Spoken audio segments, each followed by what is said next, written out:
Right, hello, good morning, and welcome to the show. This is Good Morning Ghana live on Metro TV. It's a Wednesday, the 8th day of May, 2024. By His grace, we're live and we're here. We're yet another edition of the show. Our gratitude to go to the Most High God for the rare privilege of being alive and, of course, the opportunity of having another conversation around the top stories making rounds here in our dear Republic. I'll let you into our panel for the morning's conversation shortly, but let's take a look at the front pages of our newspapers. Daily Graphic. VAT in limbo, retail outlets suck economy dry, nation loses billions in revenue. Be bold to publish findings, Attorney General tells African investigative bodies. System failure delays voter registration. The Ghanaian Times, help us deal with land guards and sand winners. Blue Skies management appeals to president. Gomwafete chief condemns killing of soldier at Kaswa. New force leader launches 100 million Ghana cedis crowdfunding to support electioneering. Limited voters registration commencement experiences hiccups.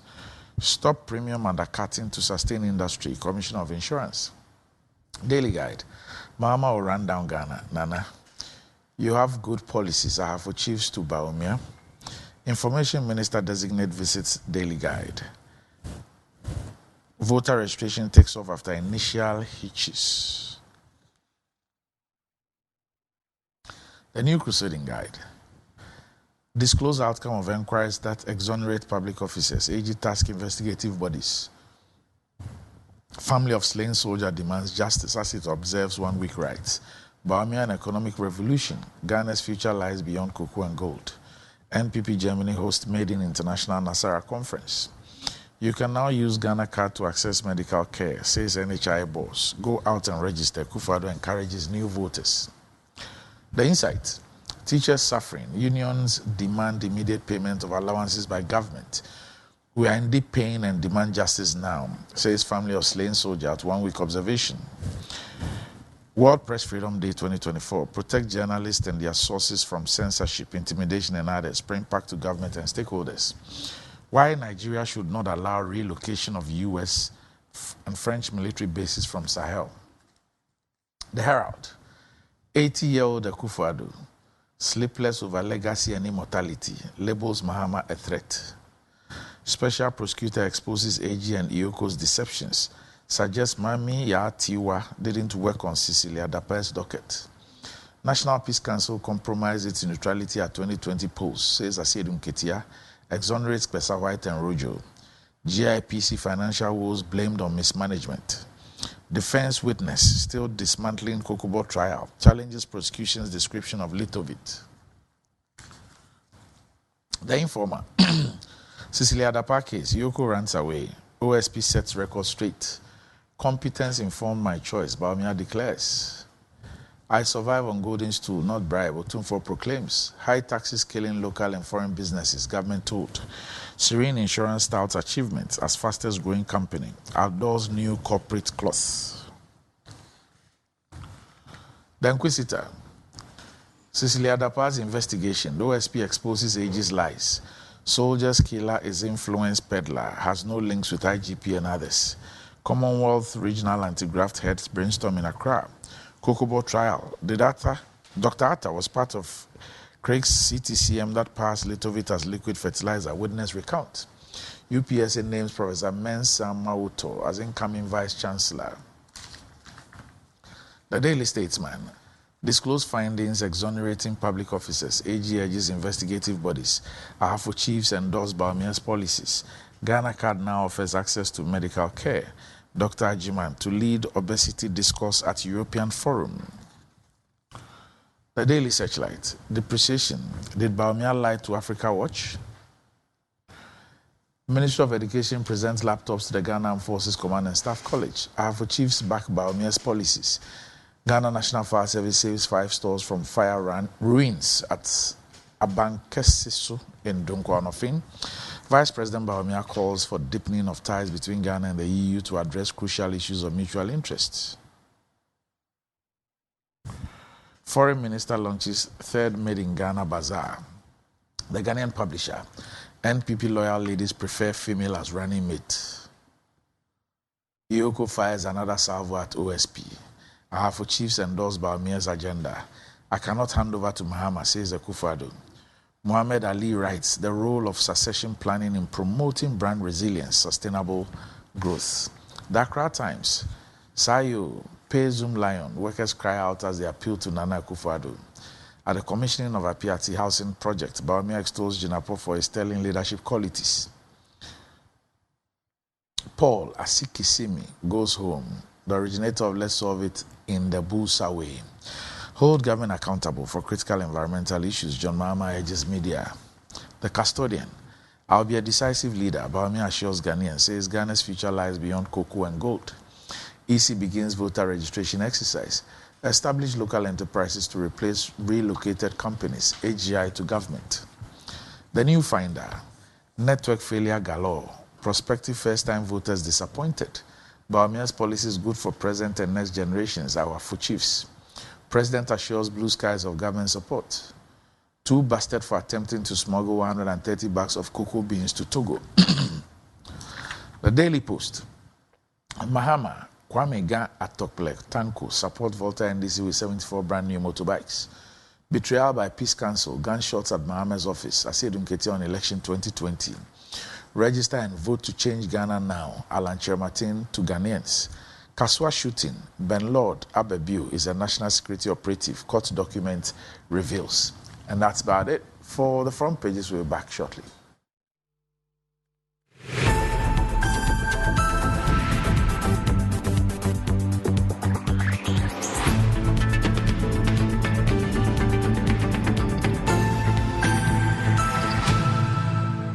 Right, welcome back to the show. If you just joined us, this is Good Morning Ghana live on Metro TV. With me on the show this morning, I have the managing editor of the Inside newspaper, Kwesi Pratt Jr. Kwesi, good morning. Good morning, sir. Also with me on the show this morning is the Honourable Member of Parliament for the Tema Central Constituency, the Honourable Eves Hansen Norte. Eves, good morning. Good morning, Randy. Right. Okay, let me try and understand something. Where's the Tema Central Constituency? So Tema has 3. Yes. So there's Tema East, Tema West. West and Central. And Central. Or East, Central, and West. East, Central, and so West. So when you're coming from Ponkataman, so you get to East first, you go to Central, and then West. So Central is Committee 4, 7, 8, 9, 6, 10, 11, 12. So the hospital road to the left and right of the hospital road forms Tema Central, literally. So to the traffic lights. The Committee 5 then the A residential areas are in Central? Yes. Okay. Both, I would say the A and B. Are they all in Central? Yes. So 6, 10, 11, 12 are the A. And then the B is 4, 7, 8, and 9. So both sets are in the... West? The first star school? That's Tema West. Even though it's I just sent you Tema Central. It's like a barrier. Yes, so that road... Okay. That road demarcates or delineates Tema West from Tema Central. All right. Okay. So this is your second term? It's my first term. First term as MP. Oh, okay. I'm sure you're enjoying it. Oh, it's been a rough ride. It's not been as smooth sailing as I'd have wished it to be. But I've done my best for my constituents. I focused mainly on education. Oh. So in the last 3 years, I've done about 20-seater computer labs.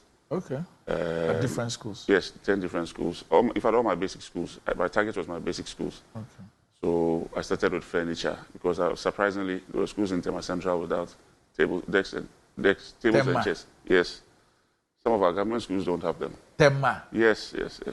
I see. So come to 8 number 4 and a few of them. So we started with that. Then I realized that, look, I would have to invest in education. So all my resources in terms of what comes to me from the state has all gone into that. So we did 10 computer labs. We are doing 10 libraries. 7 of them are complete with 2,000 books each, with school bags and stuff that come with the management of the books. And then we did some canteens for some of the schools. Then generally scholarships. I concentrated a lot on giving out scholarships through both Get Fund, Scholarship Secretariat, and then the Common Fund that is available to us. So that's been my focus. My predecessor did a few things in health, so he was able to lobby for us to get a regional hospital, Tema General Hospital, which was done by Kufuor. And so I didn't want to go there because that has been done. So I rather concentrate on education. And I believe it's bearing fruits because we've also done some robotics labs as part of the STEM programs. So that has been my focus. Other things too, I instituted a youth program for my constituents called Tema Fiesta. I tried to bring all the Christmas activities under one umbrella. And last year we were able to get some funding from GTA to support them as well. I created an app to be able to communicate with my constituents better. I tried to touch on everything a little.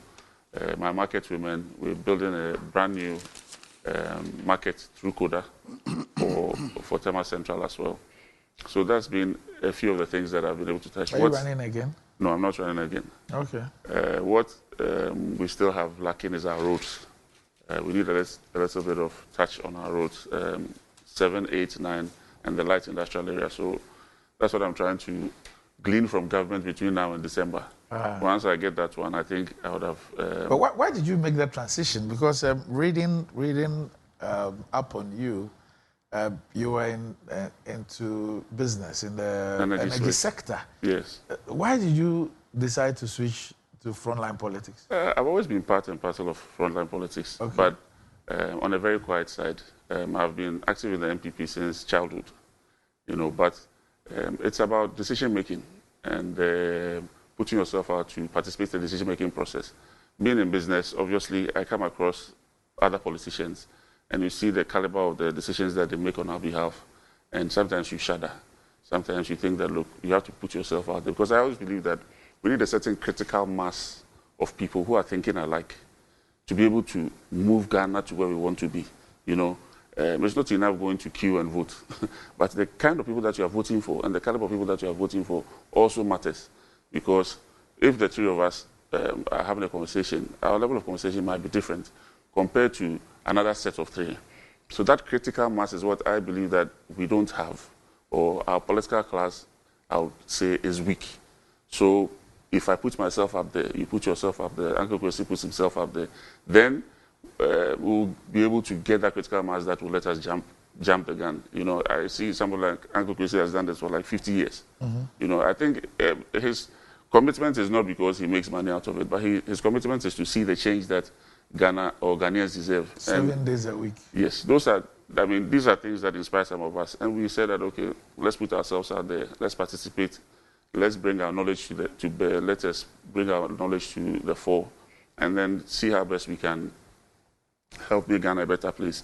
Unfortunately, my constituents or my party in my constituency didn't see it from that perspective. So they said, look, sit aside, let's do somebody else. I don't have a problem with that. I'll continue to serve the party, continue to serve my constituency. In fact, from here, I'll be going to inspect some of their the registration process. But I participate in everything. I'll continue to serve and make sure that we're able to break the 8 as we are hoping to. You regret? No. I'm Don't not regret? Not at all. I think that it's a learning curve. It's a learning curve, and I've had the opportunity to. It's a privilege for the people to even give you the opportunity to serve in the first place. Yes, it has had an effect on my business. It took a toll on my business locally and also abroad, because all of a sudden you are a PEP. Yeah. And your bank is calling you that, look, you have to come and close your accounts because you cannot, you are politically exposed. Things, even your business partners have to distance themselves from you, dissociate from you. Things that you took for granted are no longer for granted. But people would rather say that you going into politics and your party being in power should rather enhance your business rather than create problems for it. I wouldn't say so, because people have their perceptions about politics and governance. If you want to, in fact, the most difficult thing to do in Ghana is to do what is right. That's my view. Is right. Yes, that's my view. Okay. So if you want to do what is right, you suffer the consequences that I'm suffering. Oh. Whether in what you say or what you do, because it's difficult. Our systems are difficult, and the way we've crafted it, it's as if, there's a book I read some time ago. It says, "It is our time to chop." It was written by one Norwegian guy. Okay. And it tells you the psyche of the Ghanaian political class or the philosophy behind why people want to have power. And the whole idea is that it's our time to chop. And that was the title of the book. He actually used Ghana as a test case, to describe the African political elites and their thought process. So people expect you, your constituents literally expect you to go in there and glean from the state for them. That's what they see as politics. So they make comments as like, oh, you're talking about my own ebution for a so you are put in a space where if you're not able to do that, you cannot survive politically within your constituency. Right. My issues with some of my people, it's just that it's got nothing to do with my ability to deliver. They don't even know what you do in parliament. They don't care about that one, but that is where the difficulty lies. But it comes back to the same question, the same answer I was given earlier on, that you need a certain critical mass of people thinking alike. Because if you see what China has done in 30 years, it's amazing. You see what Singapore did in 30 years. It's amazing. You see what Dubai has done. It's amazing. You see what Malaysia has done. But when you delve into their politics, you realize that the leadership had a certain critical mass of people around it who had the competence and were not looking at it from a partisan perspective or personal perspective. They were purely working for the state to make the state capable of delivering goods and services for its people. So those are the things that motivate some of us. So I'm not done yet. It's just I see this as a break, maybe to make time to reorganize myself, put things in good perspective, reorganize even my family, make time for them and all. I have a very young family, make time for them. Because all these things take a toll on your family as well, your marriage and many things. So maybe it's a breathing space for us to go and put ourselves together back again and then continue with this fight. Because I keep telling some of my colleagues that, look, the ANC as a political tradition started 100 years before Nelson Mandela came out of jail. Yet, the founders of the ANC never saw the fruits of their labor. However, after 100 years, South Africa became democratic, the black people of South Africa became liberated, and it took many things, wars, fights, bush wars, demonstrations. I'm sure Uncle Kwesi participated in many of the demonstrations locally and globally. But eventually, we got there. So I believe that, look, you start it, participate, bring people alongside, even at the local assembly level. That is where actually the problem even lies. If you look at our sanitation issues, it's a local assembly problem. But look at the caliber of people that end up at our assemblies. If you take my electoral area, the residents have never had a representation for the last 20 years. It's just, the last one was a squatter. The current one is also a squatter to a large extent. So we have to participate. We have to participate and bring our so-called knowledge and skills and all those things to the table. So, and that is what will actually also drive our business. Right. Because if you're a businessman and the conditions are not conducive, you're buying power today at maybe 13 cents per kilowatt hour, and you want to compete with your competitor in Indonesia, you have failed ab initio. You are not competitive because in Indonesia, people are buying power for 7 cents per kilowatt hour for commercial activity.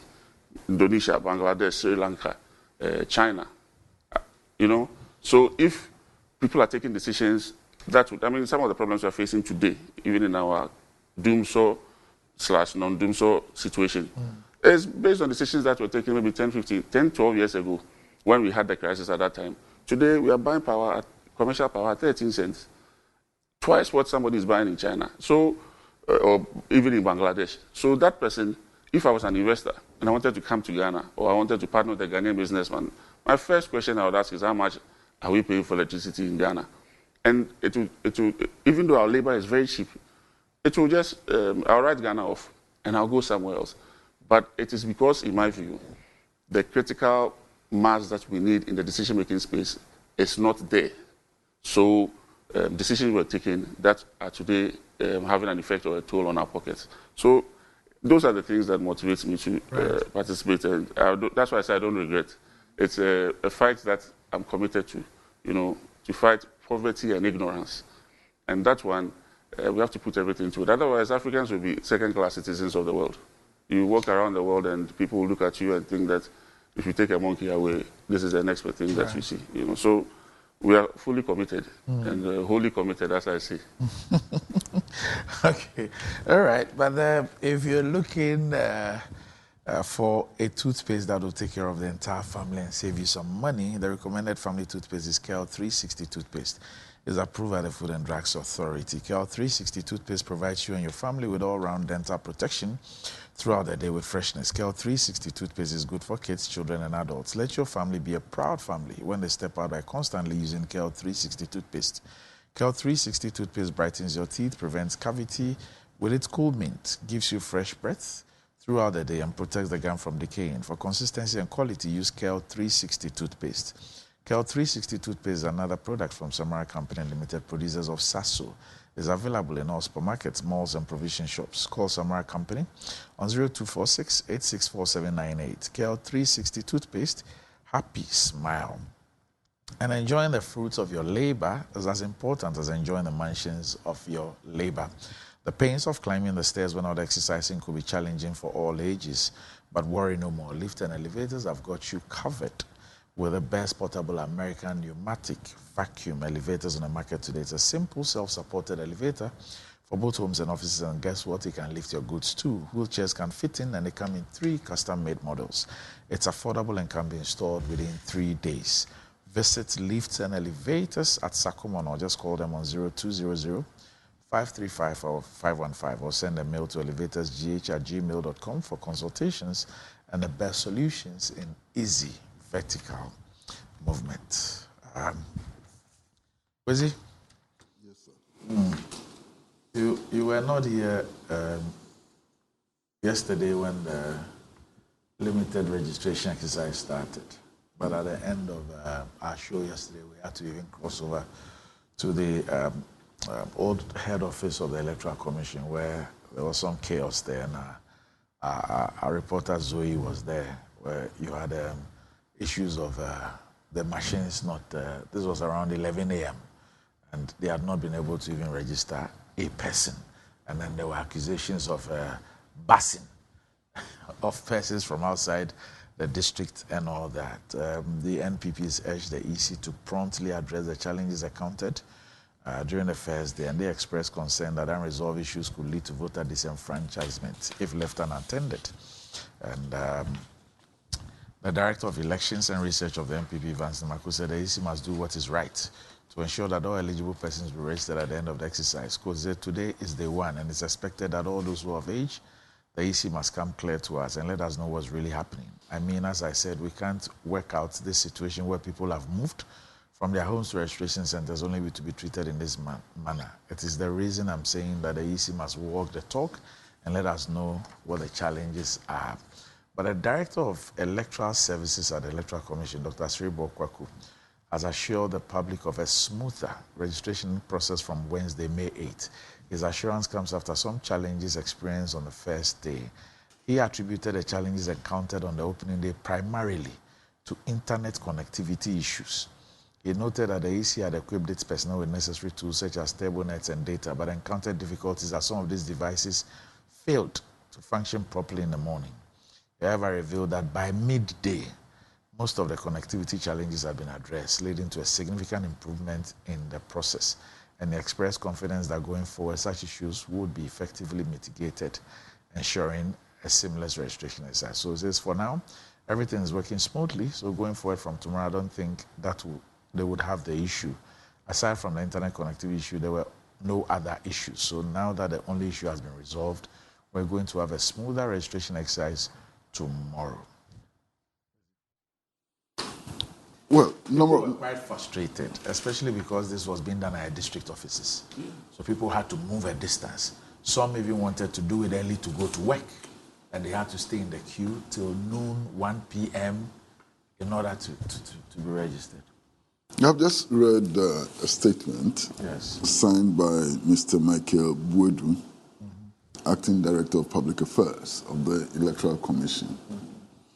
And he makes the same point about internet facilities not working, and the fact that those issues have been resolved, and that from today, the exercise will proceed smoothly. In almost all the registration centers nationwide. So the problem is not over. I read that particular sentence. Consequently, The registration exercise is proceeding smoothly in almost all the registration centers nationwide. So there's still a number of registration centers where it's not proceeding, smoothly.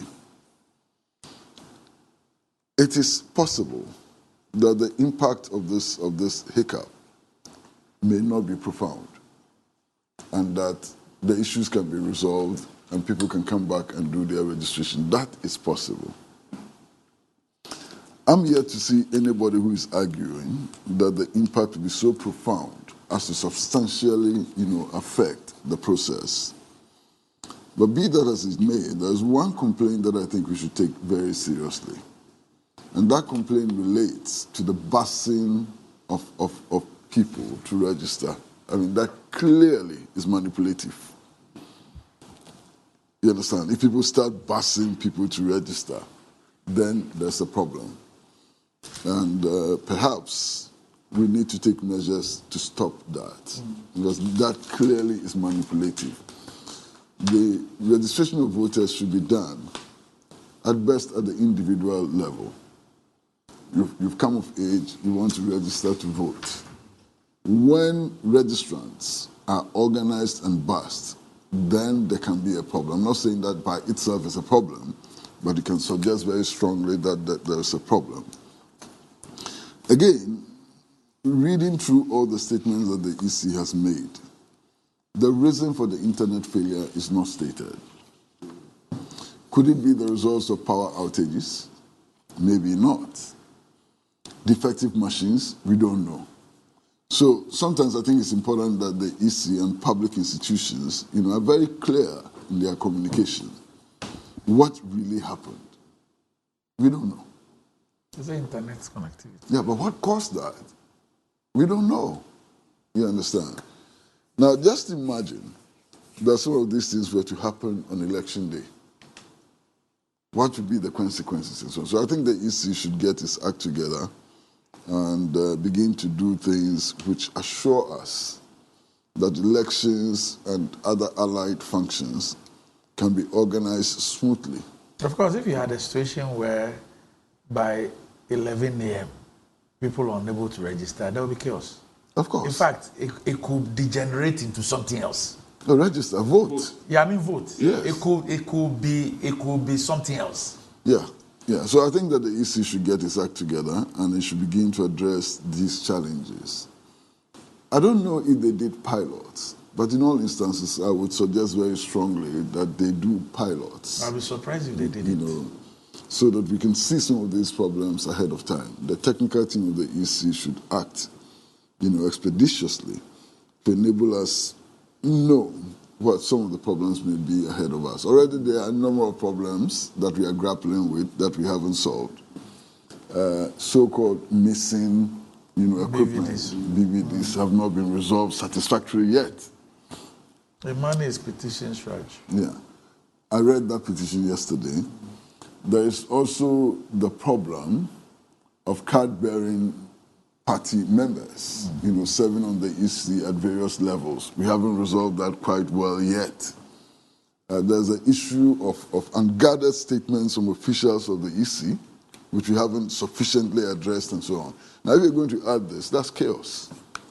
That's complete chaos, and I think that we should work to avert the chaos. Look, many people in our society are already under considerable stress from the economic situation. Please don't let us add more to worsen their plight. These are my comments for now. Right. Now, I'm sure you went around. I'm not going around yet, but I'll do that today. Okay. So, this shouldn't be happening in this 21st century. We've been running elections for the last 30 years. Mm-hmm. The EC has a lot of experience and a lot of experienced people. Because, Randy, one of the biggest causes of conflicts in Africa is election management. And election management is not just on the election day. It's the processes that culminate in the voting on election day, right, which includes registration. Registration is key. After registration, you know whether you are winning or losing. Mm-hmm. And for political actors, we know the effects of registration. If you lose your guard during your registration process, you have already lost the election. It's 1 foot through the door. So people are, are mobilizing to the best of their ability to make sure that their supporters are registering. But there's nothing wrong with that. I don't have a problem with mobilizing people or encouraging people to go and register. But just as Uncle Kwesi was saying, busing people, the gerrymandering that comes with it. Because if you take a place like Greater Accra, it's a battleground for election 2024. You have a place like Ashaiman, sitting in the middle of Adenta, Tema West, Tema Central, to some extent Tema East, and then Lydia's place, Ayawasu West Wugon. Ashaiman has in excess of maybe 50,000 NDC voters. If it's to spread them around these constituencies, we'll be in trouble. So you would understand why people would be anxious when they see buses coming in, let's say in Tema Central. Because if you see a bus coming in with we have 150 polling stations in Tema Central. If the NDC, this is just for educative purposes, if the NDC candidate brings just 10 people per polling station every day, it's 1,500 people. And they just have to walk across the road from Ashaiman into Tema Central, and we'll be in trouble. So, and we all know that election 2020 has taught us that you are better off controlling Parliament than controlling the executive. So this election is a purely parliamentary election and parliamentary seat election. And political parties are going to do whatever it takes to make sure that they're able to capture as many seats as possible. So these challenges that the EC is facing shouldn't even arise in the first place, because then suspicion comes in. Then the election management process becomes compromised. Then people feel that, no, I'm disenfranchised. It even raises awareness, and it's good, and people become agitated. So this should not be happening, because you go to a place like India, they're running elections for 6 weeks for almost 600 million people. If they were to have registration issues like we are having, or IT issues, I'm sure it will be a recipe for chaos for the whole world. Right. So we shouldn't be, yes, it might be just a one-day problem. It might not have a widespread effect, but it shouldn't be happening today. Technology is very well advanced. You should have redundancy structures in place to make sure that if machines are not working, other machines are working. Or if a particular network you're using is not working, other networks will be available for you to be able to use to resolve these things as quickly as possible. If people go and queue from morning till 11 o'clock and the machines are not working, they'll just go home. And they might be disenfranchised because you might not make the time to come back and register. And for me, I think that a vote is your right, and you should be given the opportunity to exercise it, regardless of whatever circumstances may be there. So for me, yes, they made a statement to clarify things, but it shouldn't be happening in the first place. That's my few comments I have. Right. Okay. So still talking about the registration, and of course the focus is on first-time voters. The president is also encouraging people to vote. But in doing so, he's also saying some things. He says that former President John Mahama would destroy his legacy should he return to office in the 7th December election. That's urged Ghanaians whose names are not on the electoral roll to go out and register in the Electoral Commission's ongoing limited registration exercise. At a rally at Dobro, after a visit to Blue Skies Limited, President Kufuor said, quote, "This is our election year, and the limited registration has started. Anybody who hasn't registered and is eligible should go and register. This is because your right to vote is your power." He says, when the time is up for the voting, our job is simple. The person I defeated and my work, since I took over, seems not to please him. I cannot hand over power to such a person. He will destroy whatever we have done when he comes. He says, I am pleading with you to vote for the person I've worked with for the past 7.5 years. I have faith in him, and I know that he will come and continue the work I have begun as Dr. Mahmoud Bawumia. So this is President Kufuor. He says, Mahama will destroy my legacy if he wins, so go out register and vote against him. Fair comment? Randy, I mean, we are entering the political season. Yes. It's just 6 months to elections. You should be expecting some of these statements from political leaders. Obviously, His Excellency the President has his choice, and he's made it very clear that Dr. Bawumia is his choice. So is he my choice as well. But it is not, I don't think he said it in bad taste. He said it at a political rally. You should look at the context within which he said it. It's at a political rally. This is coming at the heels of he having made similar statements. He has said that the person I defeated twice cannot succeed me. Then at Abuachi, just last weekend, he repeated it. He told the chiefs, you know, that President Mahama doesn't see anything good about his government. How does he then succeed him? And he put it within the context of chieftaincy and said the chiefs will understand that. It's campaign talk. That's how I see it. I really see it as campaign talk. His Excellency the President is a die-hard politician. You know, he's very good at the politics and campaigning and all that. So I know that he's setting a certain tone that, look, my successor will be better than His Excellency John Mahama. So give my successor the opportunity. I don't see it in bad taste. I see it from the perspective that, look, we are entering the political season. Politicians will make statements. We will try to rally our people around a certain cause. And for now, the cause is Dr. Bawumia breaking the 8, leading the MPP. And I know that is possible. His Excellency the President also believes that that is possible. But he has to rally what would people. be, if somebody were to ask, what would be those legacies that he believes that if His Excellency John Mahama were to win, he would destroy them?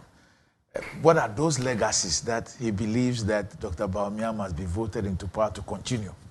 Randy, the NPP government in the last 7 years has done tremendously well, in my opinion. We've done tremendously well, you know, on the education front, education infrastructure, mainly. These are things that have a long-term gestation period. You may not see the fruits today, but I know that the next 20, 30 years, we'll see the fruits of this labor, the work that we put in the last 7 years. That notwithstanding, we could have done better. That's my opinion. We could have done much better. It's just that other external factors, I mean, but we all know about them, COVID and co, have come and hit us. I mean, in fact, it has actually exposed Ghana. We now know our true smoothness level as a state. So for me, I see it as an opportunity for us to now start from scratch. We have what do you call it? Lived a certain life in the past where we could borrow and cover our back. We can't borrow forever. So it has exposed us. It's given us the opportunity for us to start afresh and then build on whatever we have done. The legacies of His Excellency, the President of Ghana, are a lot. But for me, education is my baby. I've always believed that any society that invests in education is invested into the future. You and I here have the opportunity to have all these conversations because we have a certain level of education. And as a government, if we couldn't do anything at all and we just did that and did it well, I'm happy with it. So I think that the Kufuor government has a legacy to be proud of, especially when it comes to the free SHS. Infrastructure-wise, yes, health infrastructure, with all the projects that are going on, Agenda 111 projects that are going on. Some of them, we will not see the fruits today, but we will see them as time goes on. So he has a legacy. We are here to protect it. We believe that Dr. Bawumia, coming in as president, would help us to continue with the good works that we've started and then build Ghana and make Ghana a better place. Right. Where's Well, you know, I completely, and I mean completely, reject the thinking that there's something called the political season, you know, and that once you enter that season, leaders can make any statements, whether the statements are foolish, whether the statements violate the national constitution, whether the statements promote chaos and so on. It's okay. It's the political season. I reject that. Our leaders must at all times make statements that are edifying, statements that give us hope, statements which does not destroy our collective search for prosperity. At all times, political season, and even the political season is the most important, because then you are galvanizing people to make choices. And if at the point where you are galvanizing people to make choices, you make irresponsible statements and so on, it to a very large extent destroys the foundations of our politics. So I don't accept that. I mean, I can never accept that.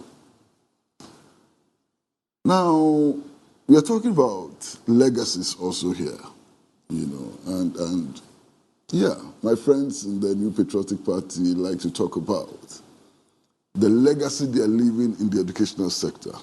I'm one person who does not believe that nothing has happened to the educational sector. A lot of things have happened in the educational sector, and I've said so publicly, okay? But even what has happened in the educational sector is a build-up on something that you met in power. Because I recall 2007, 2008, the situation with schools, even in the Greater Accra region, was horrible.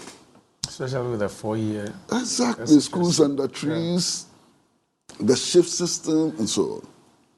It took the intervention of the Mills administration to alter that.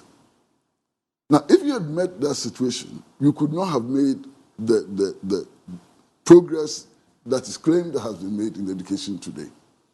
So that legacy is, strictly speaking, not a legacy of the NPP. If the NPP is going to claim that legacy, it has to share it with the Mills administration, which did a lot, first and foremost, to abolish the shift system and to remove so many schools under trees and so on, to introduce innovative ideas, you know, like school uniforms and so on, so many things. Okay. So that's what I say. I mean, you're talking about hospitals. And when I hear them talk about hospitals, it's as if the whole health infrastructure had collapsed. It's not true. Look at the Greater Accra region, the improvements that came, you know, in healthcare delivery, the regional hospital, and many other things, you understand. You look at the bank hospital, you look at so many projects. I'm not going to list all of them. But not on the scale of the Agenda 111. But Agenda 111 is just something that has been initiated. To be honest, as we speak today, Agenda 111 is not contributing anything to our healthcare delivery. That's what I said. As we speak. As we speak, yes, I agree. So in the last long term, in the last 7.5 years, our healthcare system is running on what existed. I agree. Yes. But as part of his legacies, it will form part of his legacy, you know, going into the future. Obviously, they're all at different stages of completion, but assuming they were even finished in 2026, you would have 111 or more new health facilities. That is if we are able to, because the president himself told us that he was going to complete all of that in, was it 18 months That's or so? why I said, even if it's beyond 2025 and it's 2026, it will still form part of his legacy. So for me, I see that it was a large investment in health that we had not done in a very long time. It's not an investment, it's an idea. It's an investment. It's an idea. GOG funded, as and when we're putting something in it, whoever takes over would have the responsibility of looking for the resources to do all those things. So if it's about, somebody can just get up and say, I want to build 1,000 factories in Ghana, and then start something. And subsequent governments come and finish it, and it says that I left a legacy of 1,000 factories for the Republic of Ghana. But Agenda 111 has gone very far. I mean, if I don't have the figures with me here, but I know that a lot of them are more than 50% complete. A lot of them. No problem. But you see, I mean, now, right now, as we sit here, we have a huge problem in actualizing dreams. Because we've run bankrupt. We don't have money for anything. That's true. You understand? We've dug a trench with $400 million. Exactly. So that bankruptcy itself It's a block in the way of realizing dreams and so on. So for me, the most critical issue is the health of the national economy. Yeah. Because if the health of the national economy is not good, you can't build your agenda 1-1-1 or your agenda 10-10-10 or 20-20-20. You understand? So the health of the national economy is the most crucial matter. And nobody today can argue that the health of the national economy has improved. I mean, I left this country about 6 days ago. At the time I was leaving, the city was hovering around 14.10. In 6 days, it hits 15 cities to $1. You understand? That's the health of the national economy. You are looking at businesses which are closing down. At a time when we are not servicing our external debt. Exactly. You are looking at businesses which have closed down. And you are not talking about a Pampam store operators closing down. Major. We probably don't have that data. You know, when it comes to the health of the economy, I agree with you that we have difficulties. Structurally, as a state, in fact, we have not moved beyond what was left us in 1920. If you look at the Asian economy. Well, we tried to move, and we moved substantially. We tried. Except that in 1966, it was a group of anti-Nkrumah elements and politicians came and just decided to behave like bulls in the China South. Just dismantled everything, wrecked this country completely, brought us on our knees. We can debate whether the coups were the major factor is that caused the collapse of all those industries that Uncle Chris is trying to allude to. However, some of these industries were already on their knees before the coup came. And the other coup period. So, just take notes. Let's hear Chris. Okay. Just take notes. Well, I wanted him to finish talking because then, already, we are running into problems with definitions and so on. The claim that these industries were distressed, it's not true.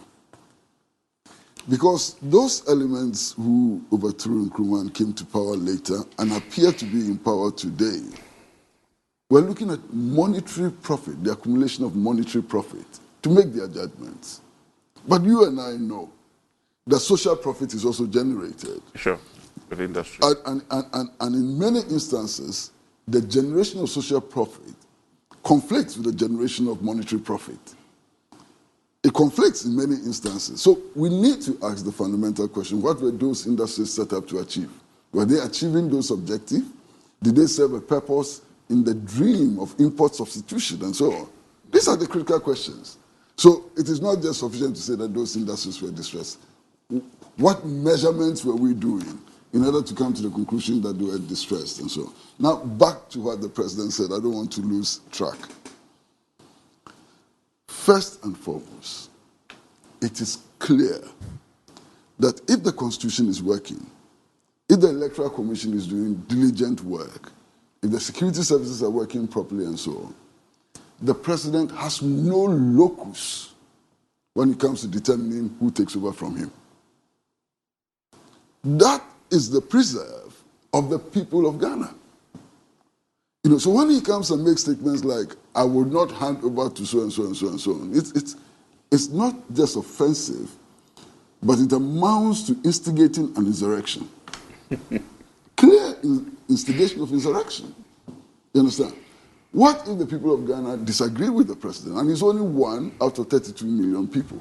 So if the people of Ghana disagree with him and vote for His Excellency John Dramani Mahama, who is he to say, I'm going to hand over, I'm not going to hand over? It does not lie in his mouth. He's only expressing his wish that he wants to hand over to his running mate. That's not an expression of wish. When you say that I will not hand over to so-and-so, it's not an expression of wish. Is that what he said? Yes, read it again. Okay. You just read So it. what he said was that he cannot take over from him. What does that mean? You haven't improved the situation. You understand? So it does not lie in the mouth of the president. He says, quote, I cannot hand over power to such a person. Yeah. He said, the person I defeated and my work since I took over seems not to please him. I cannot hand over to such a person. He would destroy whatever we have done when he comes. Yeah. So it's clear. Okay.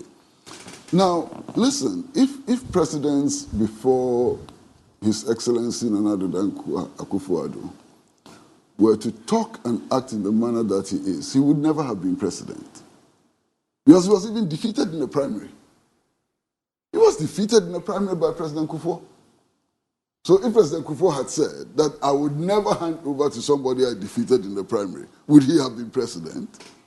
He had been defeated. He had been defeated in general elections, and so on. So where is this statement coming from? Now, what surprises me is that these statements have been made. They've hit the public domain, and it's obvious that the vast majority of commentators are uncomfortable with the statement. Now, even you, even though you have not condemned the statement, from the way you are going about, trying to find justification, so it's obvious that if cameras were not on you, you would have said something different. You understand? Now, here is the problem, Randy. How come that those close to him are not drawing his attention to the fact that he's doing a lot of damage to himself, his legacy, and the ambitions of his vice president? They don't agree with you. Pardon? They don't agree with you. Oh, Randy. That's the only reason. No, Randy, please. Randy, you know this town. I know that you know people in government and outside government. Yes. I know that you engage in conversations and so on. Yes. What you are saying, is it the true situation? No, Randy, just He says they don't agree with you. Crazy, you see. Because the people I talk to are the same people that you talk to. And you talk to even more people than I talk to. There are three scenarios. Yes, there are three scenarios. Yes. There are those who disagree with the position you hold and believe in the president's position. That the president has power to prevent a president the people of Ghana have elected. They think that there's nothing wrong with the president saying what he said the way he said it. They don't see anything wrong. That's one. Which would translate into the president. That's one. Can prevent somebody from taking office. That's one. Even if the people vote for him. That's one. Then two. They will not translate into that. There are those who are dishonest and sycophantic. Yeah. And then three is the dangerous one. Those who have become delusional. Don't you think? So I don't know which of the three you're dealing with at every point in time. Whether it is those who genuinely believe that, yes, that is the way to go, they disagree with you, even if they are wrong, or they are playing dishonest and sycophantic, or they become delusional. Okay. Randy, first of all, if you have a government, and in this case a president, who is surrounded by delusional people who are in extreme danger. If our president is surrounded by delusional people, my goodness, our problems are only going to get worse. That's number one. If our president is surrounded by sycophantic elements who ignore the facts, we are heading into the ditch straight away. And the third category of people who genuinely believe that a president can subvert the will of the people, that also leads us into the same trench, the same danger. And I'll be surprised if President Nana Addo Dankwa Akufo-Addo, His Excellency, given his years of experience and practice in politics, from the days when he was a member of the Convention People's Party to today when he has repudiated his past and so on, you understand? If these are the three categories of people around him, my goodness, I don't know what to say.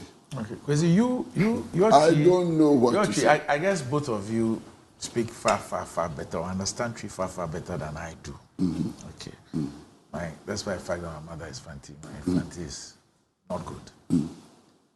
There's a saying, and correct me if I don't get it right. They say, I know I had the Bob Busiano, and you know I need it. Not so. Yes. I know that proverb. Okay.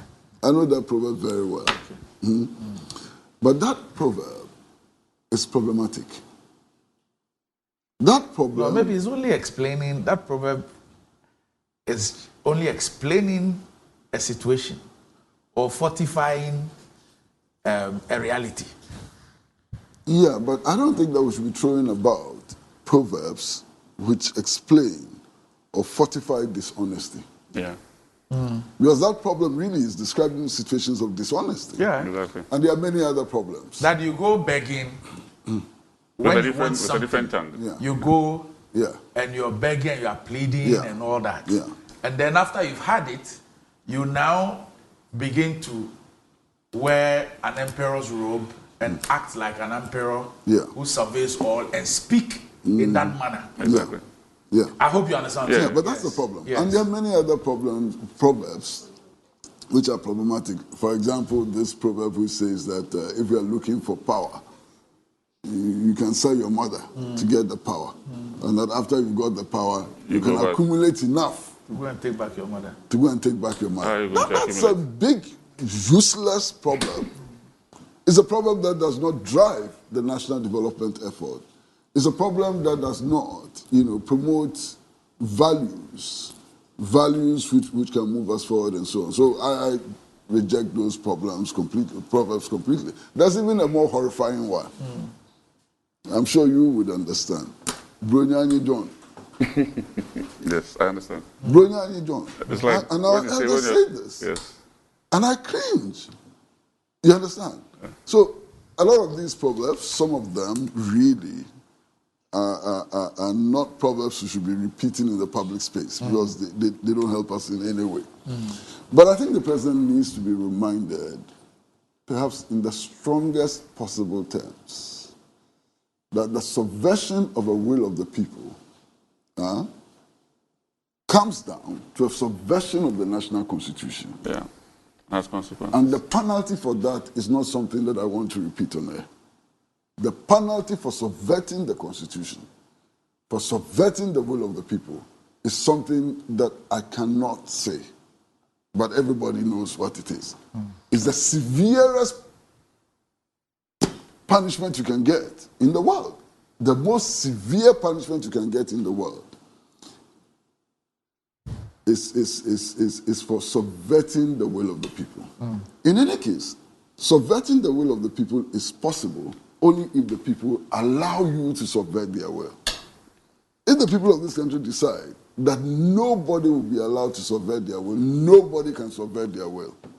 And I think the politicians should be very careful. My advice to His Excellency the President is that I think he should go easy. And he's made this statement 3 times. I've heard him make this statement 3 times. They're dangerous statements. These are not statements expected from a democratic ruler. These are not statements expected from somebody with the slightest, familiarity with law. And I'm choosing my words so very carefully. These are horrible statements. These are subversive statements. And in any case, these are not statements that anybody can live up to in Ghana today. The president himself was part of the Kufuor demonstration. He knows the power of the people. You understand? He was part of the Kufuor demonstration. He knows the power of the people. Indeed, in 1979 or thereabout, he joined Kobna Gbelegbedema, Edubua Hene, Johnny Hansen, and others to organize the People's Movement for Freedom and Justice. And he knew the consequences. It was as a result of that mobilization that June 4th eventually emerged. And the consequences of June 4th, all of us lived with it. So I would plead with the president, in his own interest, not in my interest, in his own interest, to stop making such statements. Such obviously, clearly subversive statements are not in his interest, they are not in the national interest, and they cannot be in the interest of the New Patriotic Party. And especially they will not promote the fortunes of Dr. Mahmoud Bawumia. If I were Dr. Mahmoud Bawumia, I would walk to his office and say, please, you are harming me. Stop making these statements. You understand? Okay, all right. Okay. Just hold on. We need to take a break. When we return, we'll wrap up on this one. We'll be back shortly.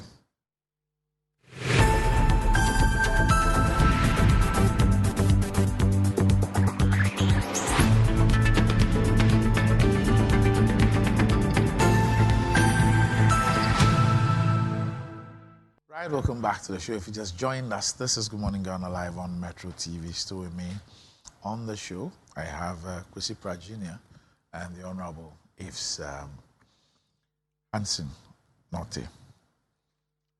What does wealth mean to you? Do you want to live like a tycoon? Remember, as God the Mullah, God the Power. Ghana's newest lottery game draws live on Adom TV at 9 a.m., 12 noon, and 6 p.m. daily.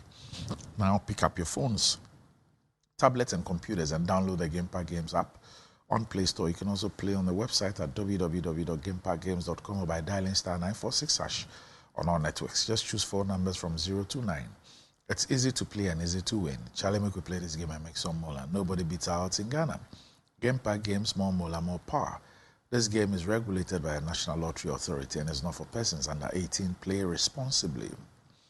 Ayesuku. Dako Sombo Dan be big, but Betway's cash out be bigger.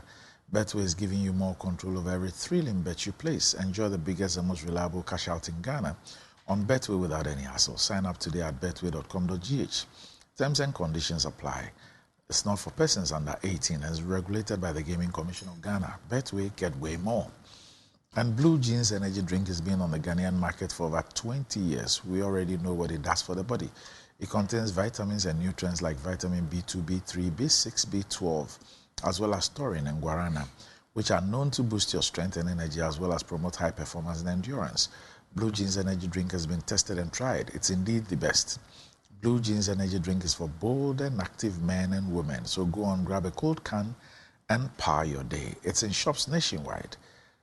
You can also call Budget Cash and Carry Limited on 0208 128 190 055 000. Yes, Ni? Yes. Randy. Yes. My uncle here made some comments that I think I just wanted to not rebut, but speak to. You know, the president, as we all know, and as he alluded to, is a Democrat. I know that the president is not delusional. Obviously, as a leader, you are surrounded by people. You might be surrounded by some sycophants. That's one. It's a natural phenomenon. You find it. But I can assure the people of Ghana that the MPP will win the 2024 elections clearly and squarely. We will win with the hard work that we're going to do and campaign for our presidential candidates.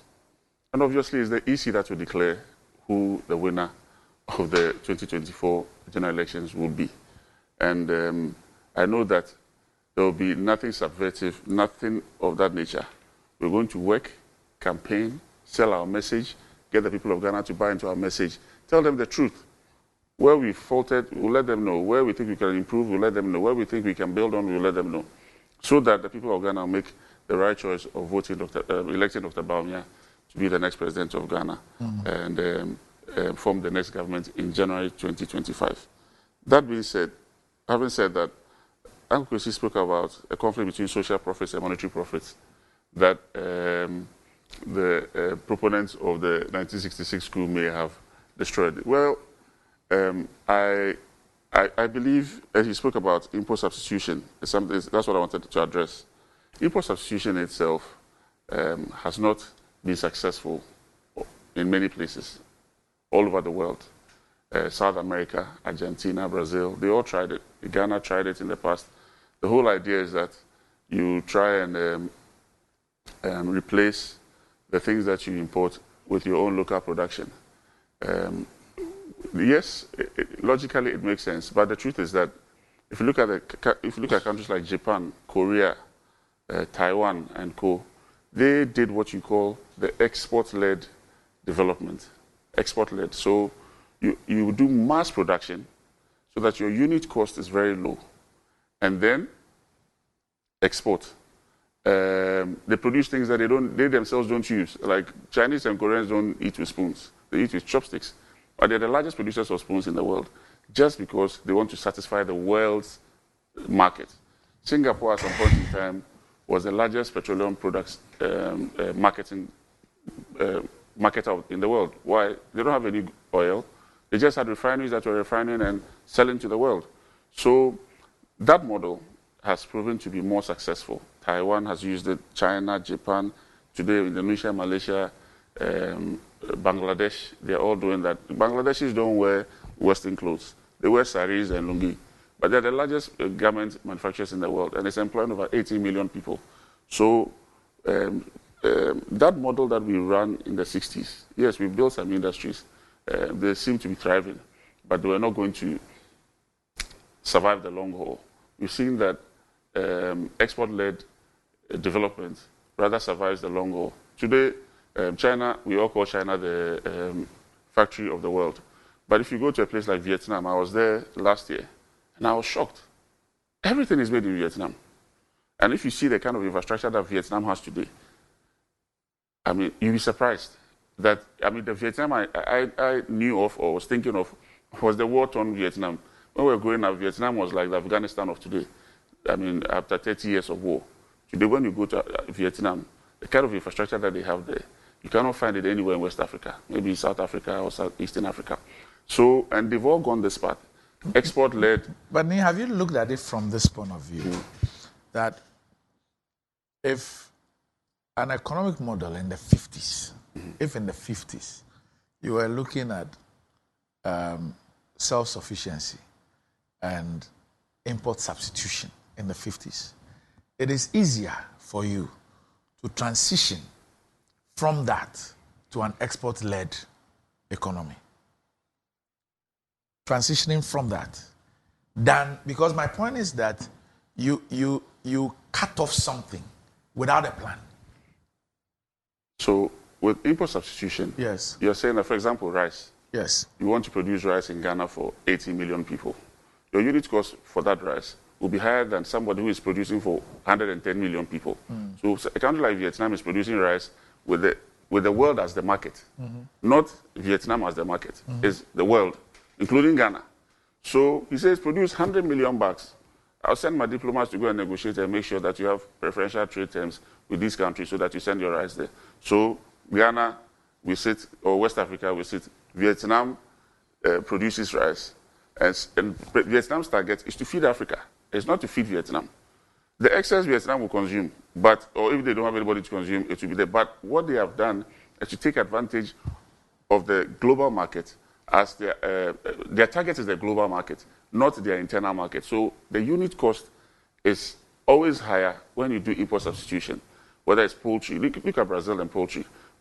One farm in Brazil does about 50 million birds a day, or 5 million birds a day. Which farm in Ghana can compete with him on unit price? So you come and dump his chicken that has been imported, taxes paid on, which will be cheaper than your unit cost. But they didn't start that way. Yes. So the countries that went our way all failed. Argentina, all of us failed.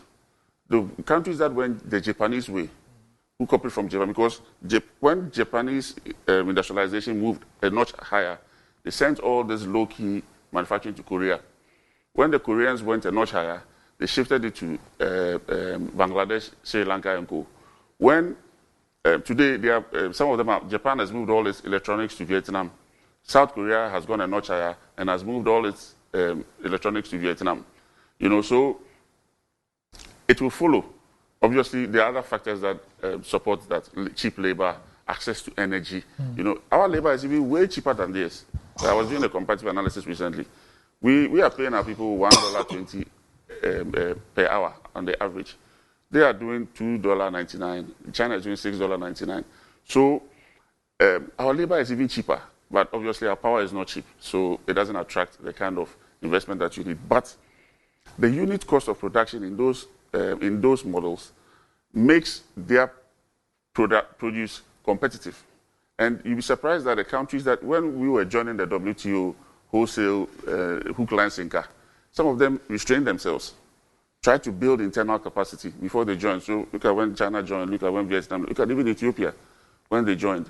They joined at a time when they had built some internal capacity. They were prepared, even though their industries were not big, they could now attract the investment that they needed. And then they gave preferential treatment to some of these factories so that once they relocated, they were not paying a certain level of taxes, blah, blah, blah, just to be able to prepare themselves before they entered. And they were the ones actually pushing for the WTO trade negotiations. Singapore was one of them. People didn't know why, because they were looking at where they would sell their products. So you don't have to have even any raw material. But we have another added advantage of having a raw material base.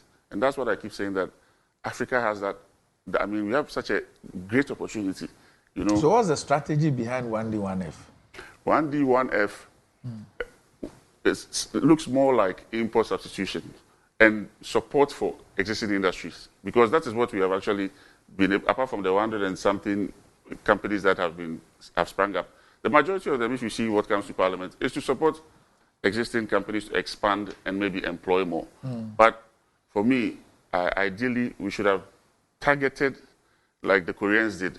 You know, you pick one industry, you grow that industry, shipbuilding, everything. You just grow for exports.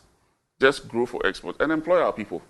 Once you employ our people, over time, Ghanaian business people would now glean from these ones. If you go to parts of China now, things like garments, nobody wants to do garments in China anymore because the unit cost has gone up. But we should be now attracting that kind of investment into our space for exports. And look, we have access to Europe, we have access to North America, we have access to South America.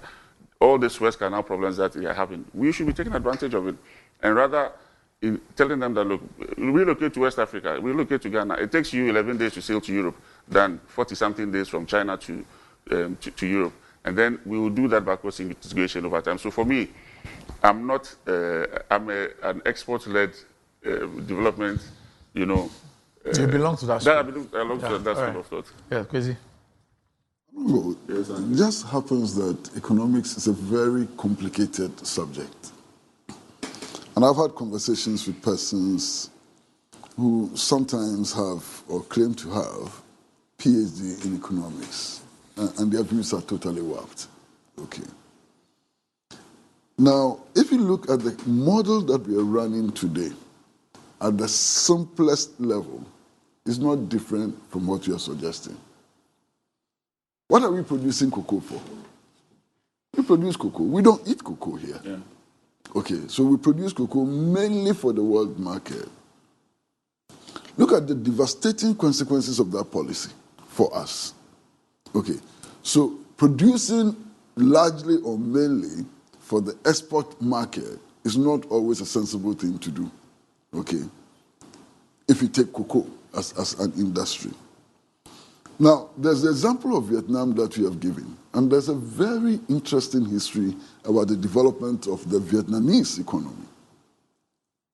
Today, as we speak, Vietnam is the second largest producer of coffee in the world. Okay. How did that come about? That came about because the German Democratic Republic under Erich Honecker, East Germany, German Democratic Republic, decided that it did not want to depend on the West and its allies for the supply of coffee. So it is the GDR which initiated that coffee project in Vietnam, mainly because it wanted to control its imports of coffee. Okay? And the GDR was told then that it would take 20 years for that project to mature. Of course, it took 20 years for that project to mature. And Vietnam very quickly became the world's largest producer of coffee. Today is the second largest producer. Okay. Why? Because of the domestic needs of the GDR. The GDR was not looking at exports or anything, just domestic needs. It invested the funds, it invested technology, it actually builds roads to open up the areas of coffee production and so on. So that's another example. But you see, when we are discussing the success or failures of industry, of commerce and so on, what criteria are we using? My criteria, and I think that criteria makes a lot of sense, is how does that contribute to improve people's access to social services like employment, like health, and so on, housing, and so on? How does it contribute to having a more enlightened society? These are the principal questions we should ask. So whatever model you adopt, if it just leads to fattening the bank accounts of the managers of big companies and so on, it's a failure. If it doesn't translate into social transformation of the ordinary, I hate to use that word, ordinary people. But for the purpose of this discussion, I would excuse myself. If it doesn't translate into significantly improving the well-being of the working people, that's a waste. You understand? Now, all kinds of arguments have been made about the import substitution project, which was started by Nkrumah and so on. Now, you have to realize that part of that project was driven by the politics of the moment. Sure. The politics of national liberation, the politics of strengthening national sovereignty, and the politics of improving the well-being of our people. And if you look at the available statistics, there's no doubt that these objectives were achieved. All right, okay. Well, Honorable, we'll be speaking about something, but let me tap, because you were a private sector player, you moved in. Let me tap your view on this as well. I think that in portions of our discussion, it has come up, The Ghana cedi's trouble continues as its depreciation against the US dollar and other major foreign currencies is not ending anytime soon. Its year-to-date depreciation stood at 15.16% to one American greenback, making it one of the worst-performing currencies in Africa in 2024. Most forex bureaus, according to Joy Business Checks, are selling $1 for 14.40. This was as at yesterday morning. On average, analysts are envisaging a continuous weakening trajectory of the local unit this week. In the near term, as foreign exchange demand-supply disparity remains substantial, they have anticipated improved liquidity conditions towards the end of Q2 of 2024 after the IMF board approves the second review of Ghana's program. This will lead to a tranche disbursement of $360 million under the IMF program. How long will that last? Last week, the local unit headed downhill as corporate demand, mainly from the energy and manufacturing sectors, remained heightened, despite the Bank of Ghana selling $22 million on the spot market while auctioning $20 million to the BDCs. The local unit recorded losses at the close of a week as demand surpassed foreign exchange liquidity. On the retail market, the Ghana cedi concluded the week with a significant week-on-week loss of 2.97 against the American dollar and against 0.90% from the previous week. And this resulted in a year-to-date loss of 14.11 at the end of April 2024. And versus the pound and euro, we're also dealing with 17.63% and 12.11% losses, respectively. And I always maintain this is happening at a time when we are not even servicing our external debt. Sure. Yes. See, firstly, it's a demand and supply problem, and it's very worrying. Is this one of our legacies? Don't mind me. Yes. No problem. It's a demand and supply problem. Right. I will always believe in finding solutions to problems. Right. The conversation we were having before this fits into this. Yes. We floated our currency some years back. When you float your currency, you have to back it with your reserves or dollar reserves that you have. So if you don't have the dollar reserves, what will happen? Your currency will be devalued accordingly. We have a demand of less about $4 billion. I mean, it is minuscule if you look at what demands are there out there. $3 billion, even private companies in America or China can fund this. However, the whole state of Ghana cannot find this money. Why? Because our exports don't meet or what we earn on the supply side don't meet this. And if it comes back to what I was talking about, it's when you export. Is it not because what we earn is not actually our money? Because you see, anytime I tell people to drill down the data, when we talk about trade surplus, yes, you look at it on the face of it, and it looks like your exports have outstripped your imports. However, that's just on the surface.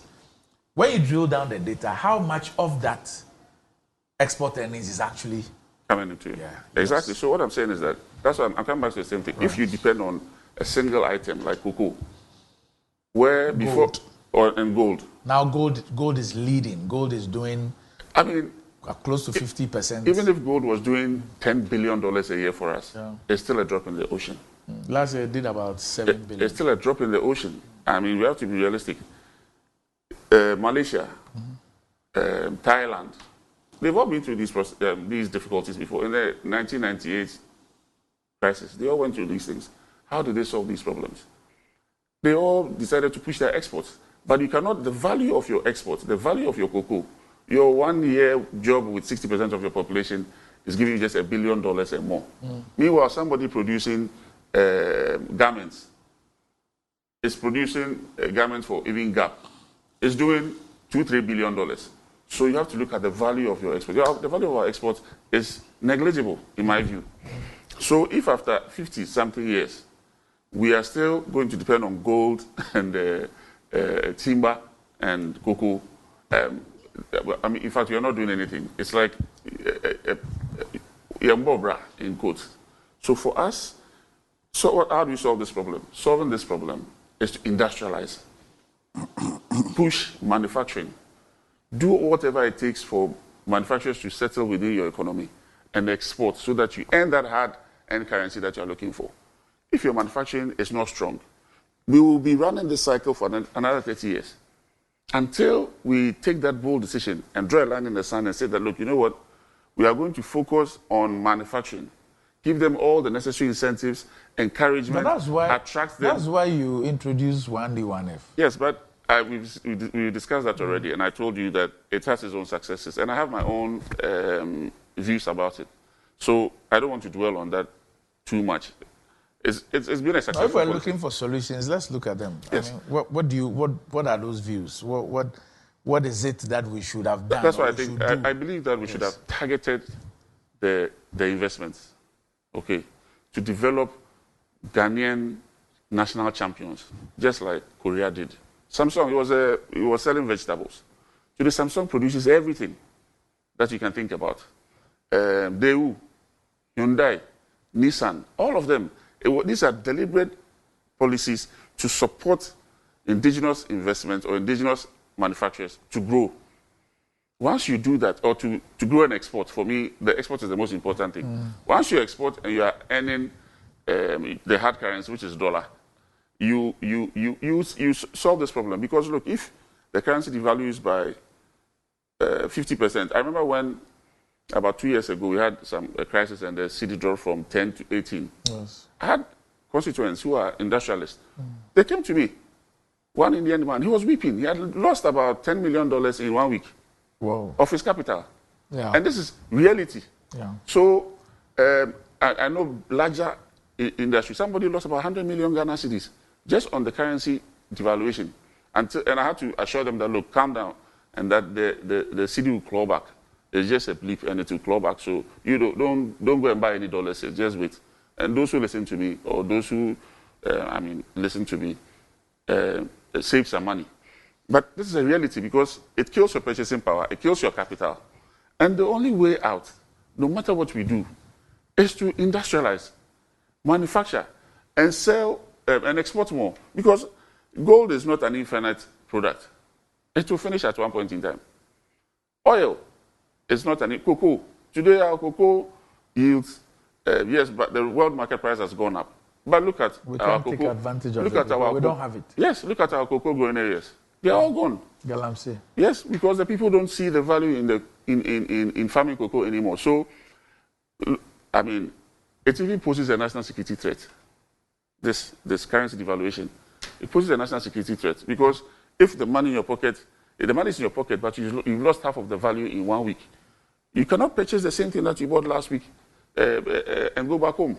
It will affect your electricity prices, everything that you can think about. So, for me, I don't want to blame anyone, blame party A, party B. I'm not interested in that. I believe that, look, as Ghanaians, we should take the bull by the horn, be realistic to ourselves, be truthful, and draw a line and start afresh.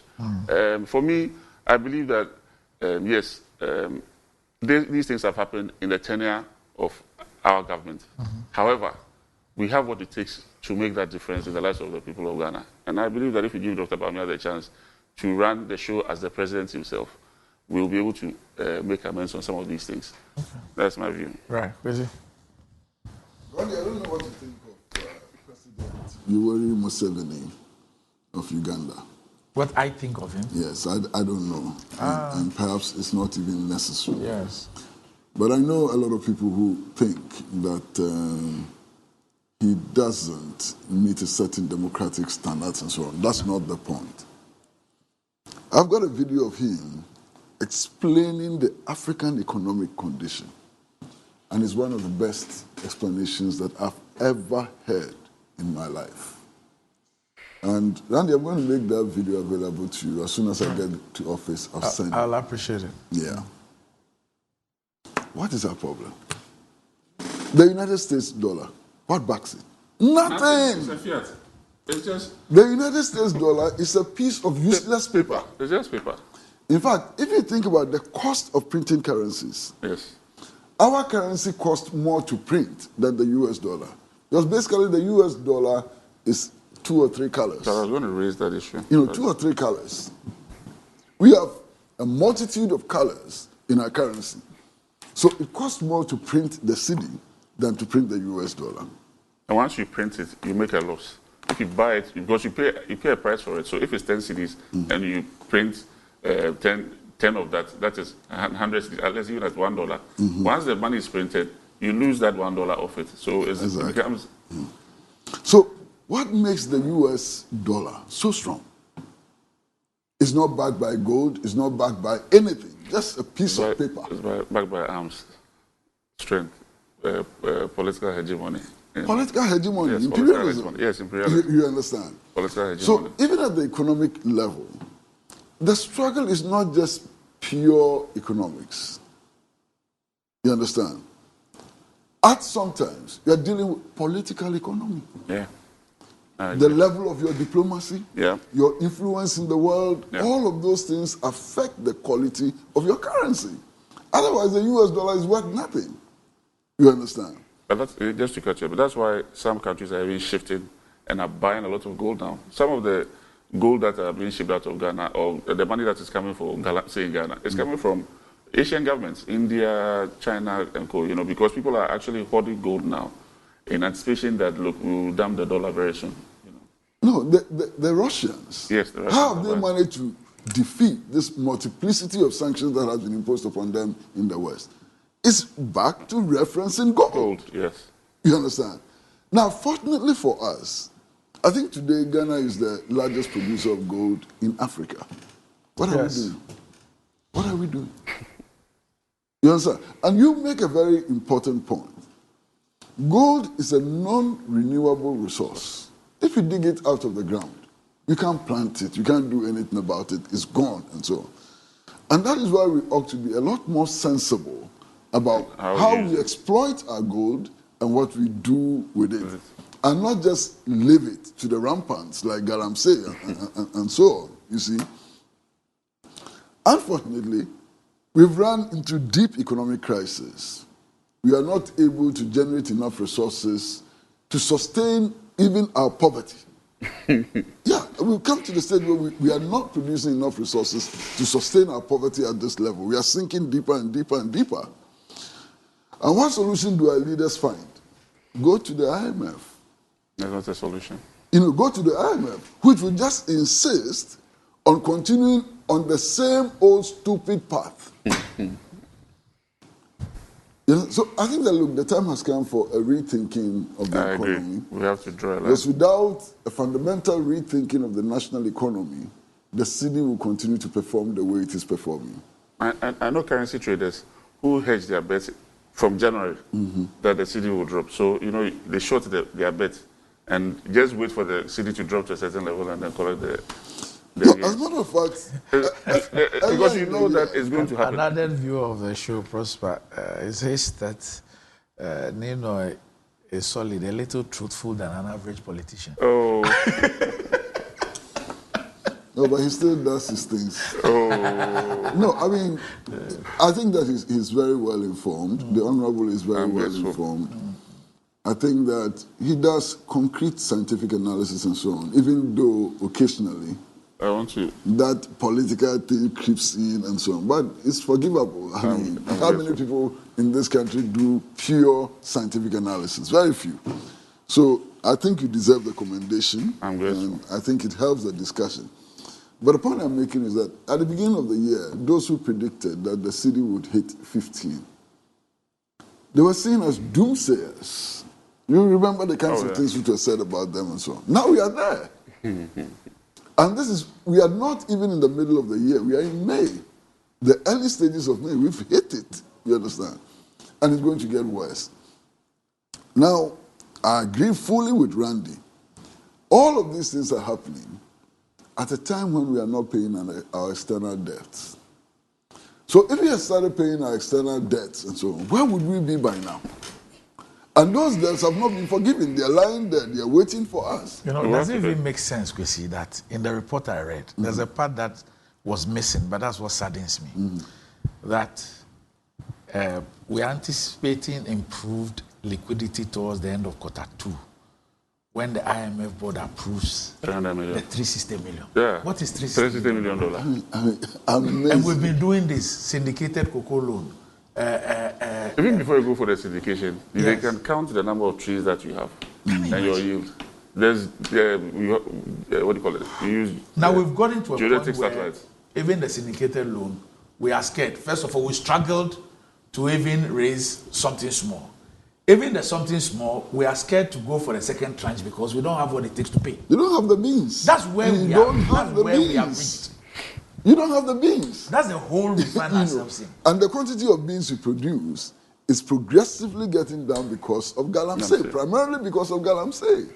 You understand? So, Randy, I mean, look, to be honest with you, when I sit back, and in all honesty, when I sit back, I ask myself, why are politicians competing for power? Because if you know the state of the national economy, if you know where we are, you must be, I can't say it, you must be something to be seeking power at this stage. That's why I said, let Dr. Bawumia correct the mistakes. Huh? Let's allow Dr. Bawumia to correct the mistakes. He is the last person who should be attempting to become president. Why? If you think that because he should know better where we are today. Let him correct his mistakes. If there's a mistake, let him correct it. But if he knew how to correct the mistakes, would we be where we are?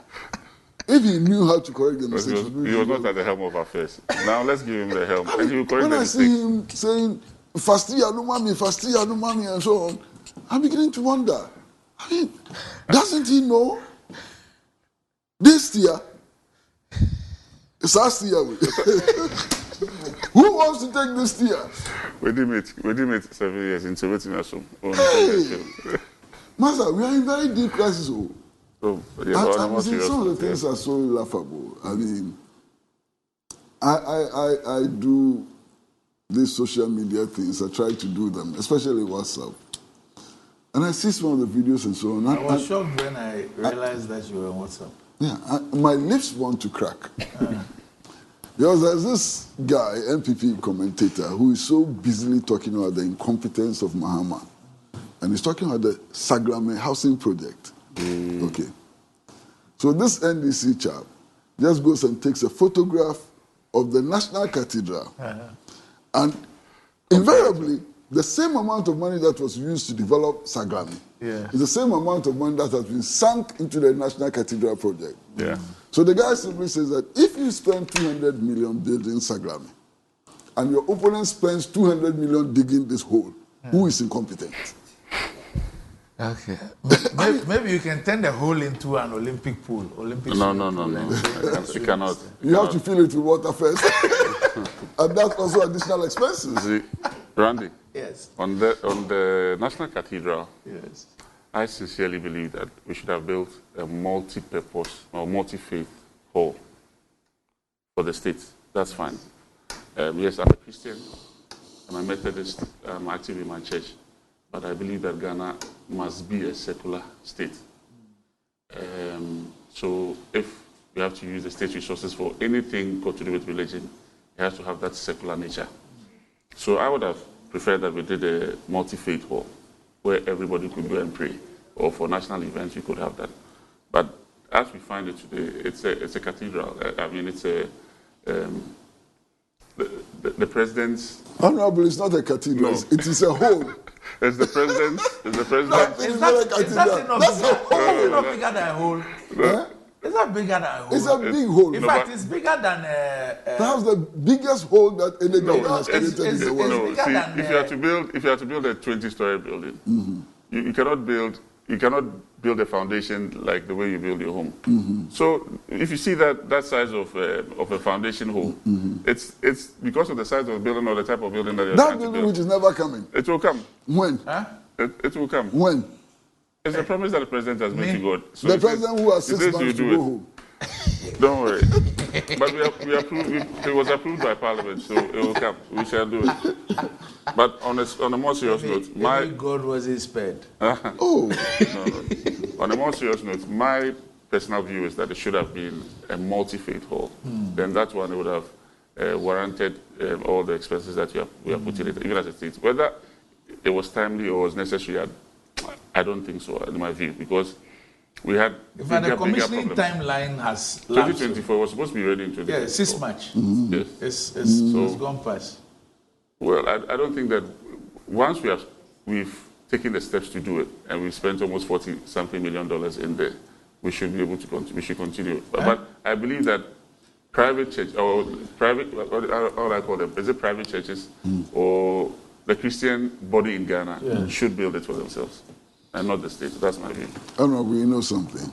They should build it for themselves. I mean, sometimes those of you who call yourself Christians, I don't. But those of you who call yourself Christians, I think that you do a lot of damage to the image of God. Why? And if I were God, I'd be very angry. What have we done? First of all, you think that God, who created the entire universe, including the capacity to build skyscrapers and so on, will feel honored that you've done something like this in his name. That's an insult to the God that you proclaim and the description you give us of God. Okay, so Kwesi, you understand? Kwesi. And then you go to the next level and you paint the picture of a very partial God. A God who loves NPP and hates CPP and hates NDC. What kind of God is that? So Kwesi. Would you worship that God? Kwesi, really? Kwesi, the God I worship is not partial. Kwesi, they say that Fabiano. And then they do more. They say Fabiano mensa. So even amongst Christians, there are mentions. Now the issue is that the thing about building a house for worship in almost every religion, it is something that is done and it's something that is believed God appreciates. I will give you the relevant scripture. No, I'm coming. Next time I come. No, because he just hold. I've not finished. No, I'm not done. When people have not eaten, when they are homeless, if I don't finish, you will misunderstand. If I'm not finished, you misunderstand what I'm saying. Okay, no problem. So, if I, as Randy, I decide that I am donating a piece of land that I've bought to my church, to build something for the church, or I'm building a church as a branch for my church to use. It is something that will be pleasing the eye of God. However, how I do it is extremely important because God judges motives. Attention. Yes, God deals with motives. So you can mislead men, but you cannot mislead God. Okay. That's the point. So here is a scenario. Right? So I have described this cathedral as a cathedral of lies to suggest that if you look at all the stories around it and all the things that have gone on, I think that it is not honorable to the God we serve. Okay. That's my point. Okay. But the fundamental issue of building things like that for God, I think it's a personal thing. It should be a personal thing. I will support it 101%. And anytime I have the opportunity, I will want to do things like that. Sure. If I'm in a position to do so, I'll do it. Okay, no problem with that, Randy. I just want to give you a hypothetical scenario. Here is my brother and friend, and you are really my brother and friend.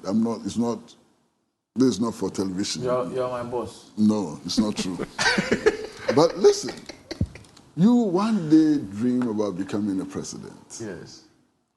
And then you go and conduct a public opinion survey which says that Christians don't see you in good light. They think you are not Christian. And so on. So based on that public opinion survey, you decide that in order to hoodwink the people to vote for you, part of your campaign is going to be about glorifying God, going to church, kneeling down before some Sankwas priest and so on. Looking for a very big Bible. Carrying the biggest Bible in the country and promising a national cathedral. What do you think you're doing? But see, that's why I told in essence, you're trying to deceive your God. That's why I told you that God judges in motives. essence, what you're trying to do is to deceive your That's God. why I told you that God judges motives. Coming back to this cathedral. Are you coming back to it? We are also courageous. Let me add that. The president should have done this as in his personal capacity. Because it was a promise between him and his God.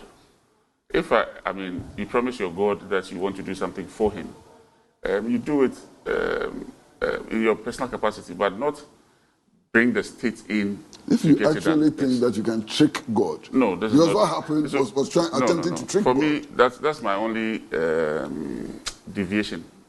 From what is that if you're using the state's resources, it should have been a secular structure for all other religions. My university in the UK, we had a chapel, a building which was a chapel, a mosque, and a prayer place for Hindus. Depending on what you were doing at that time, it's converted, and then you use the place. And we used it peacefully. So for me, I've always believed in the secular nature of the state. The state must be secular, and religion must be your personal. It must be a personal thing between you and your God. That's it. That's my view. It's interesting that you went to school in the UK. Do you realize that in the UK, such places of worship are being converted into nightclubs? Yes, and even apartments. It's sad. The other thing is that maybe they have evolved. Because unbelievers have the money, and they've decided on what to do. Not true. There are lots of believers in Europe, but they don't necessarily have to go and worship in church. They go to church on Facebook. I went to church in Dallas. Under some circumstances, I went to church in Dallas. And the church was like the Holy Spirit Cathedral, the size and so on. So under those circumstances, I went into the church, Randy, plus the organist, plus the priest, and everybody. There were 8 of us in that church. Yes. 8 people.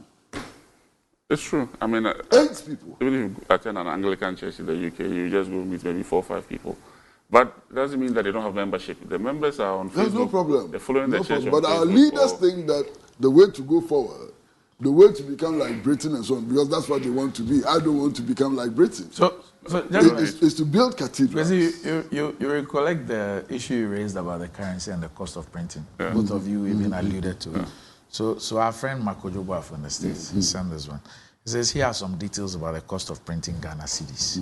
And it says that printing Ghana cedis is expensive due to the cost of the paper, security features, and ink. The CD is printed by De La Rue, a security printing firm based in the United Kingdom. The cost of printing the 100 and 200 Ghana notes is $8.97 million. For how many? The 100 and 200 notes, 8.97 million. The Bank of Ghana has to occasionally undertake public education exercise on how to handle the notes well to reduce the spate of distraction and printing to replace. I didn't get a quantity here. Okay. Yeah, but at least we've spent $8.9 million. It's expensive. Then there's a comparison with the U.S. currency. And apparently with the U.S. currency, it varies per denomination. Okay. So the $1 and $2 bills cost 2.8 cents per note. The $5 bill, 4.8 cents per note. So it's just black and white. The $10 bill, 4.8 cents per note. $20 bill, 5.3 cents per note. $50 bill, 5.2 cents per note. And then the $100 bill costs 8.6 cents per note. And anytime you're in the States, you realize how suspicious you are looked at when you have a big note. $100, even a $50 note. Even the UK, £50. Yes. They will market with the tester. So this is how much we spend, even the cost of the notes and all that. And it has to do with the paper, security features, and ink. The more colors you have, the more expensive it is. So and our currency is very colorful, I know. We have about 4 or 5 colors. Red, blue, green, and another color. But the very nature of currencies, or the current currency systems that we have, where it's just a fiat. You know, it's like a fraudulent check. Because there's nothing backing it. Absolutely nothing. Apart from maybe might that comes in. Absolutely nothing. And then even when it comes to our banking sectors, you know, it's also what we call, just forgot the technical name. Promissory note? No. Anyway, if I remember, I'll let you know. It's like you create a debt, the bank prints money to feed the debt, and then that's it. The whole system is built on it's not even on trust. But you'd say, I don't want to use the word fraud on TV, but it's like it's a legalized Ponzi. Yeah, it doesn't make sense. It just doesn't make sense. Anyway, that's the accurate description. It's a Ponzi scheme. But anyway, let's see. We don't know what will happen in the next 20 years when the BRICS and co realign themselves. We'll know what to say. All right. So thanks, gentlemen, for joining me on the show. Thanks. Up next, GMG Trends.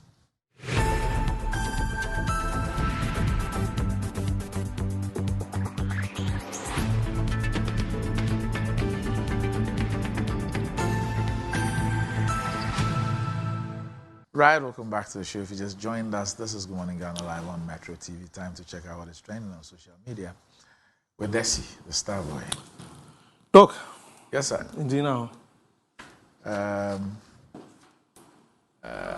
You're greeting me. Yes. I'm trying to get a response. So good morning. Yes. Indeed. Morning. Indeed, I thought. I don't know what I understand. But anyways, yesterday, Daddy was appreciative of the shout. Say, hey, Kufuor from say, hey, oh, TV, he's my director. No, so you can call me and say, and I'll call you on his own. So, Otanasi said, oh, Casa. You know, when I started my work as a journalist, my late grandmother was my critic. She will, when I come back home, she will say, "You said this. You don't have to say that. You don't have to say it this way. You don't have to say that. You don't have to say it this way." Yeah. So she was like the one constantly. The one, she would listen to me, and then when I come back, she would tell me what she agrees, what she doesn't agree, and most of it had to do with my choice of words. Exactly. Yes, choice of words, tone, and all that. Yeah, and that was even radio. Yes. So why you say, Anyway, Doc, there's a new song for Doomsaw. Huh? There's a new song for Doomsaw, and I love this one. I love this one.